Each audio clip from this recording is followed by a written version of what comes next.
Hello guys, જય શ્રી રામ, જય માતાજી. હું છું નીલ સોની અને આજે આવી ગઈ છું મોરધામ લલિયાણા અને આજે નામ સંકીર્તન પ્રવચનનો પ્રોગ્રામ છે અને પાછળ આપ વાંચી શકો છો વક્તા શ્રી ધનવીજી છે. તો બને રહેજો, આજનો આપને માહોલ અને પૂરું વાતાવરણ બતાવવાનો પ્રયાસ કરીશ. જય માતાજી.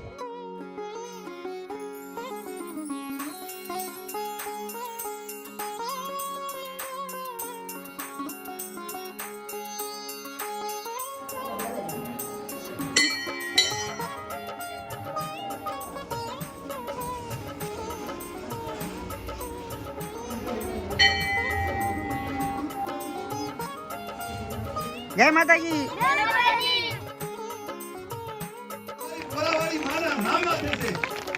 હવે આપણે બધા ધનવીજીને સાંભળીએ.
એક તો આપણે જન્મ લીધો એ, અને બીજું કે આપણે જન્મ શેના માટે લીધું છે, અને એ જાણવા માટે ભાગવતમાં માતા કપિલ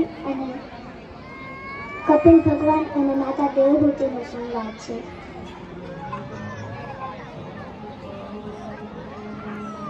આમ તો કપિલ ભગવાને માતા દેવહૂતિને સાંખ્ય યોગ, અષ્ટાંગ યોગ એવા મોટા મોટા સંવાદો કીધા છે.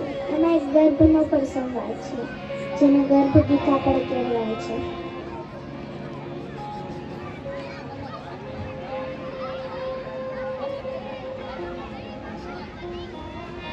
કપિલ ભગવાન કહે છે, જીવ કર્મ અનુસાર માતાના ગર્ભમાં રહે છે. પહેલા તે ગુદગુદા થાય છે, એના પછી તે બોર જેવું કઠિન થાય છે, એના પછી તેનું મસ્તક અને તેના હાથ પકાવે છે, અને એની પછી તેની અંદર લોહી, માંસ, ચામડી એવું બધું આવે છે. આવી રીતના ગર્ભમાં જીવ મોટું થાય છે. એના પછી દેવહૂતિ માતા કપિલ ભગવાનને પૂછે છે કે ગર્ભમાં તો જીવ જરાય દુઃખી જ નહીં થતું હોય ને, ત્યારે કપિલ ભગવાન તે તેને નોચ્યા કરે છે, અને માં જે તીખું ખાટું ચટપટું ખાય તે તેની ચામડી પર લાગવાથી તે ખૂબ જ દુઃખી થાય છે. અને ત્યારે તે ભગવાનને પ્રાર્થના કરે છે કે હે ભગવાન, એકવાર મને આમાંથી બહાર કાઢો. ત્યારે ભગવાન શું કહે છે?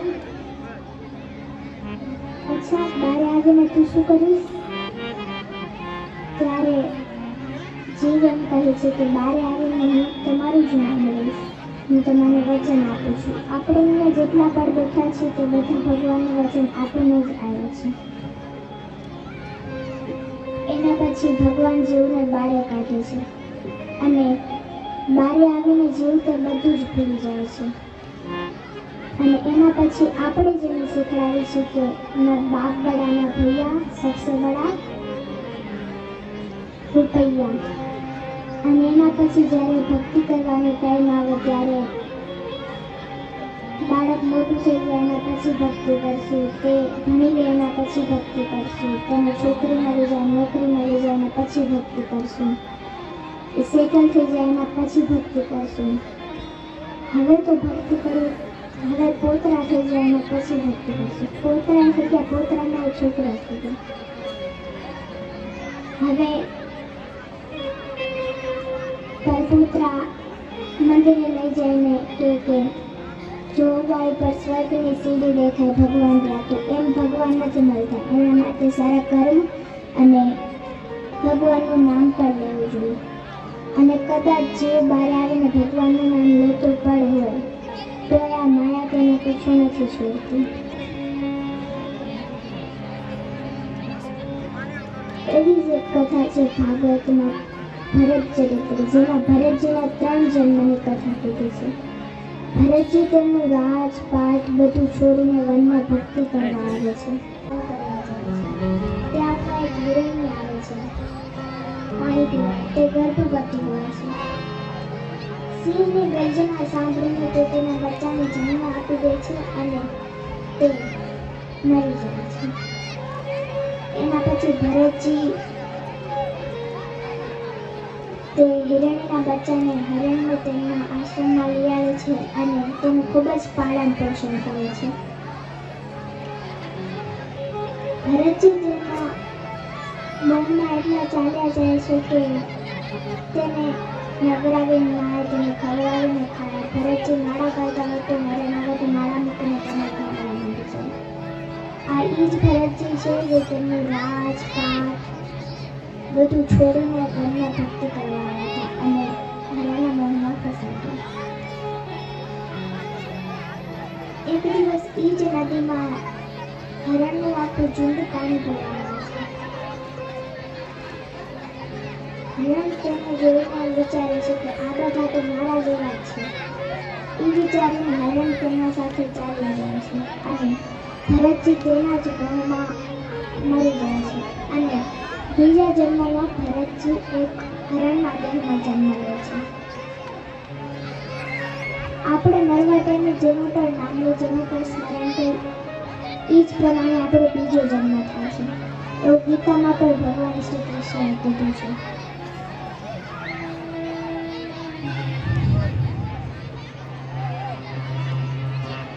બીજા જન્મમાં ભરતજી એક હરણના દેહમાં જન્મ લે છે. તેમાં પણ તેમને તેમનો પૂર્વજન્મ યાદ હોય છે. એટલે એ જન્મમાં પણ ભરતજી ખૂબ જ ભક્તિ કરે છે.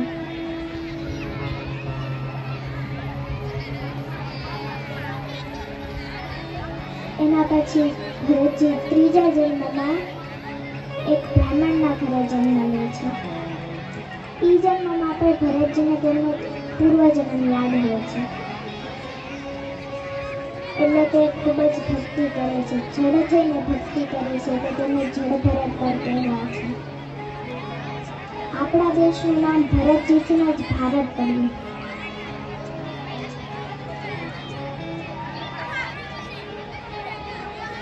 એના પછી ભરતજી ભજન કરીને તેમનું જીવન સુધારી લે છે. ભજનથી શું નથી થતું, ખાલી ભરોસો અને વિશ્વાસ હોવો જોઈએ. કેવો ભરોસો? જેવો ધ્રુવનો હતો, જેવો પ્રહલાદનો હતો. અને પ્રહલાદ ચરિત્રમાં તો પ્રહલાદજી ને ગર્ભથી જ નારાયણ ધારણ, એટલે તેમને ગર્ભથી જ ભક્તિનું જ્ઞાન હતું. જ્યારે ભગવાને હિરણ્યાક્ષનો વધ કર્યો ત્યારે હિરણ્યાક્ષનો ભાઈ હિરણ્યકશ્યપુ તેનો ભાઈનો બદલો લેવા માટે બ્રહ્માજીની તપસ્યા કરવા જાય છે. ત્યારે જ નારદજી પ્રહલાદના માતાને, જ્યારે પ્રહલાદજી ગર્ભમાં હોય છે ત્યારે સાધુ સંતોના આશ્રમમાં લઈ જાય છે અને ત્યાં પ્રહલાદના માતા ભક્તિ કરે છે. અને એના પછી આ બાજુ હિરણ્યકશ્યપુની તપસ્યાથી બ્રહ્માજી પ્રગટ થાય છે અને પછી હિરણ્યકશ્યપુ બ્રહ્માજીથી વરદાન માંગે છે કે હું અમર થઈ જાઉં. ત્યારે બ્રહ્માજી એમ કહે છે કે અમર તો હું નથી. ત્યારે હિરણ્યકશ્યપ વરદાન માંગે છે કે ના હું ઉપર મરું, ના હું નીચે મરું, ના હું ઘરના અંદર મરું, ના હું ઘરના બહાર મરું, ના હું અસ્ત્રથી મરું, ના હું શસ્ત્રથી મરું, ના હું નળથી મરું, ના હું પશુથી મરું. એવા ઘણા બધા વરદાન હિરણ્યકશ્યપ માંગે છે અને બ્રહ્માજી તેને તથાસ્તુ કહી દે છે.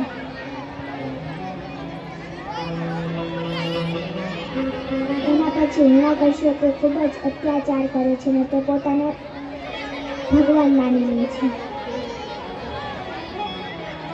એના પછી એક દિવસ પ્રહલાદજી રમી રહ્યા હોય છે ત્યારે હિરણ્યકશ્યપ તેમને ઘોડામાં બેસાડે છે અને પૂછે છે કે તને સૌથી વધારે શું પ્રિય છે. ત્યારે પ્રહલાદજી એમ કહે છે શ્રવણમ કીર્તનમ વિષ્ણુ સ્મરણમ પાદ સેવનમ અર્ચનમ વંદનમ દાસ્યમ સખ્યમ આત્મનિવેદનમ. હે પિતાજી, મને સૌથી વધારે નવધા ભક્તિ ગમે છે. મને ભગવાનનું નામ લેવું બહુ ગમે છે. ત્યારે જ હિરણ્યકશ્યપ પ્રહલાદજીને ઉપાડીને નીચે ફેંકે છે અને કહે છે લઈ જાઓ અને એને એવું શીખવાડે કે બીજું કોઈ ભગવાન છે જ નહીં, એક હું જ ભગવાન છું. એના પછી પ્રહલાદજીને મનાવવામાં આવે છે તોય પ્રહલાદજી માનતા નથી અને એના પછી પ્રહલાદજીને ખૂબ કષ્ટ આપવામાં આવે છે. ઉપર મોટા પહાડમાંથી નીચે ફેંકવામાં આવે છે, ગરમ ગરમ તેલમાં તરવામાં આવે છે અને અગ્નિમાં પણ બારવામાં આવે છે હોલિકા સાથે. તોય પ્રહલાદજીને કાંઈ નથી થતું કારણ કે પ્રહલાદજી તો નિરંતર ભગવાનનું નામ જ લીધા રાખે છે. આવો આપણે પણ પ્રહલાદજી સાથે થોડી વાર જોડાઈએ. શ્રીમન્નારાયણ નારાયણ નારાયણ શ્રીમન્નારાયણ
રસપાન કરીએ.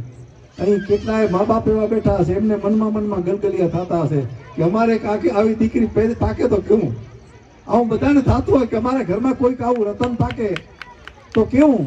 કારણ કે કેટલી અદ્ભુત વાતો કરી આપણને. સાંખ્ય યોગના આચાર્ય કપિલ 9 વર્ષની દીકરી, વિચાર કરો. સાંખ્ય યોગના આચાર્ય કપિલ માતા દેવહૂતિ અને ભરતથી જળભરત સુધીની આખી યાત્રા કરાવી. પ્રહલાદજીનું ચરિત્ર આપણને બતાવ્યું. અને હરિબોલ હરિબોલ હરિબોલ. છેલ્લે એમ કહેવાય કે મહાત્મા ઈશ્વરદાને હરિરસ જે લખ્યો છે ને, એમાં સ્પષ્ટ લખ્યું છે કે નામ સમોવડ કો નહીં, જપ તપ તીરથ જોગ, નામે પાતક છૂટીએ, નામે નાસે રોગ. આવો નામનો મહિમા છે, ભગવાનના નામનો. એટલે ભાય કુભાય અનખ આલસ, કેવી સરસ ચોપાઈઓ. એટલે આ પોપટિયું જ્ઞાન નથી. પોપટિયું જ્ઞાન હોય ને એટલે ખબર પડી જાય. પણ આ તો અંતઃકરણમાંથી એક ભાગીરથી પ્રગટી છે, હૈયામાંથી એક ગંગા પ્રગટી છે. ઈ ગંગાનું નામ કથા ગંગા છે. એટલે એક વખત એના મમ્મી ને પપ્પા અહીંયા ઉભા થાય, એમને બધા આપણે તાળીઓથી વધાવી લઈએ કે એમને આવી દીકરીને જન્મ દીધો. આવો તમે પતિ પત્ની બે આવો એટલે લોકો તમારા દર્શન કરે કે આમને ઘરે આ દીકરીએ જન્મ લીધો છે. કે કળિયુગ છે ને, કળિયુગ એનો પ્રવેશ હોનામાં છે. એટલે એના દાદા દાદીને કીધું, દાદા દાદી હવે હું હોનું નહીં પહેરું, કારણ કે એમાં કળિયુગ છે. વિચાર તો કરો, આટલી નાની ઉંમરમાં એને જો આવો ભાવ જાગ્યો હોય તો આ વસ્તુ પહોંચે ક્યાં. એટલે ખૂબ આનંદ. તમે આવો, બે મમ્મી પપ્પા એને આવો, તમે બધા જુઓ કે આ એના મમ્મી પપ્પા કેવા નસીબદાર છે. કેવા ટમટમ ટમટમ આપણને બધા જોતા હશે કે એક મોરાવાડી ધામમાં માણસો બધો પથારો મૂકીને આ ભજન કરવા બેઠા છે. આ તમારે મારે બધાને પથારો તો છે, પથારાને એક બાજુ મૂકી અને આપણે પરમાત્મામય બન્યા છીએ. એનો બહુ આનંદ છે. આ સમિતિ એકદમ સક્રિય છે અને ખૂબ સારું કામ કરે છે. હું રાજી થાઉં છું સમિતિના તમામ સભ્યો ઉપર અને મારો આનંદ વ્યક્ત કરું છું.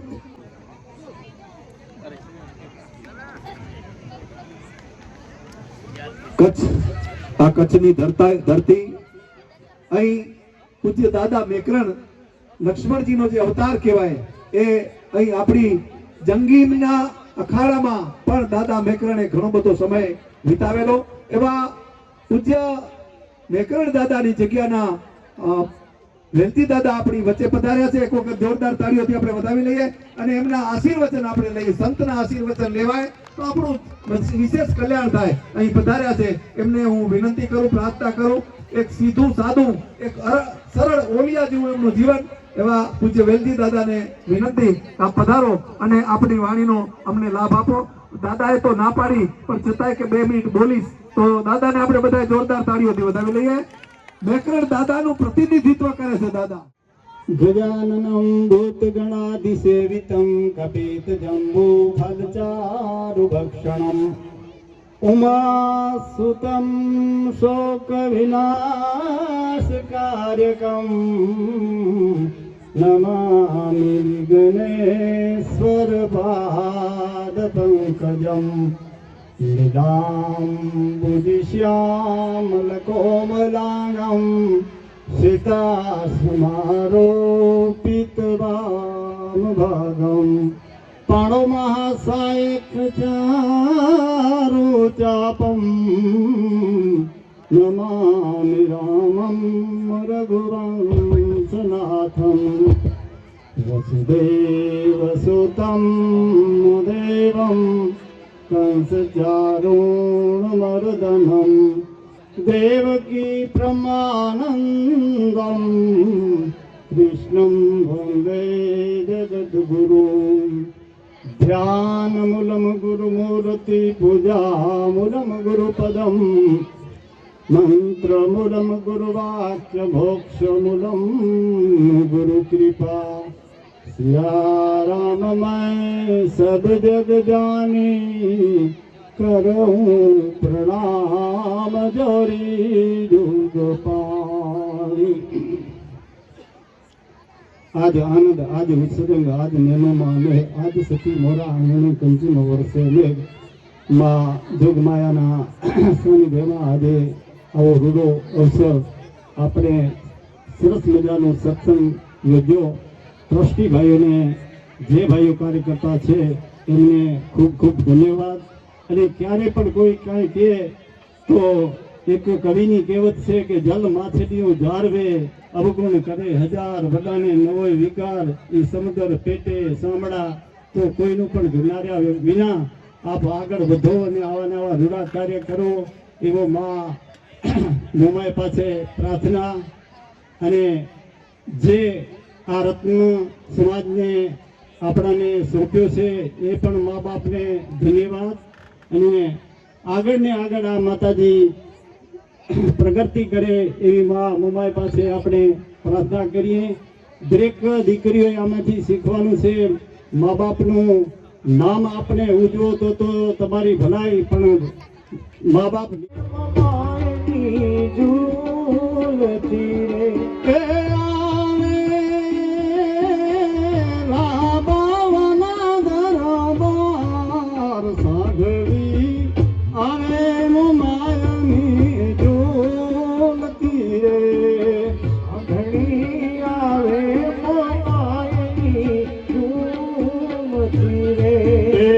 पतिये कोडे करी पधरामणी रे गजपतिये कोडे करी पधरामणी रे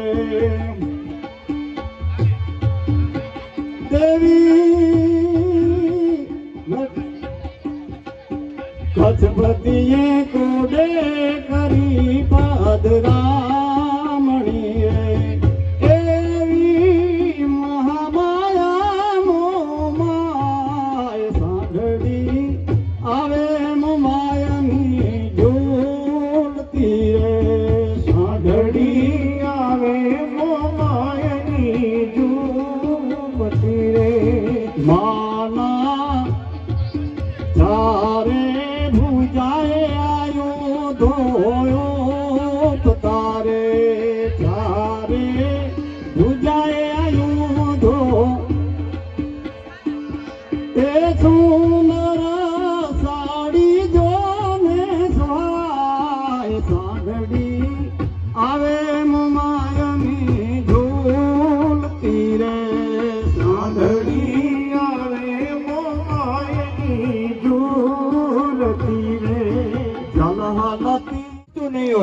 જેણે અનેક બાળકોના જીવનની અંદર ખરેખર દીવડો જગાવ્યો છે અને સંસ્કાર અને શિક્ષણ।